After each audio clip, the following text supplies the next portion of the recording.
ఇక శ్రీరామ్ సాగర్ ప్రాజెక్టును బాల్కొండ ఎమ్మెల్యే ప్రశాంత్ రెడ్డి సందర్శించారు. రైతులతో కలిసి ఎమ్మెల్యే గోదావరి నదికి పూజలు నిర్వహించారు. అనంతరం కాకతీయ కాలువ ద్వారా సాగునీటిని విడుదల చేశారు ఎమ్మెల్యే ప్రశాంత్ రెడ్డి.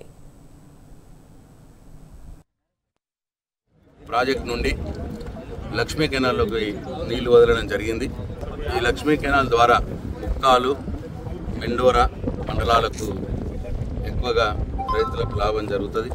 అయితే ఇంకా ఒక 15 రోజుల క్రితమే ఇవ్వాలి ఉండే, కానీ వివిధ కారణాల వల్ల ఆలస్యం జరిగింది. చెప్తూనే ఉన్నాం, తొందరగా ఇవ్వండి, రైతులకు ఇబ్బంది ఉన్నాయని చెప్తూనే ఉన్నాం. అయినా సరే మరి ఆలస్యం మరి అధికారుల వల్ల జరిగిందా, ప్రభుత్వం వల్ల జరిగిందా తెలియదు.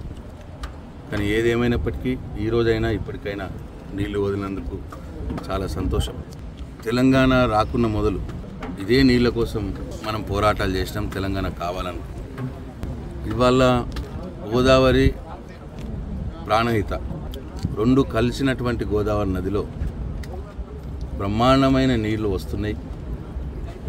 కానీ ఈ ప్రభుత్వం ఏదో రాజకీయ కారణాల వల్ల కేసీఆర్ కాళేశ్వరం కట్టినాడు, నీళ్ళు ఇస్తే కేసీఆర్కి మంచి పేరు వస్తుంది అని ఒక దౌర్భాగ్యపు ఆలోచన, కాలయాపన చేసి వాళ్ళ రైతులకు నీళ్ళు ఇవ్వకుండా ఏడ్పిస్తున్నది ప్రభుత్వం.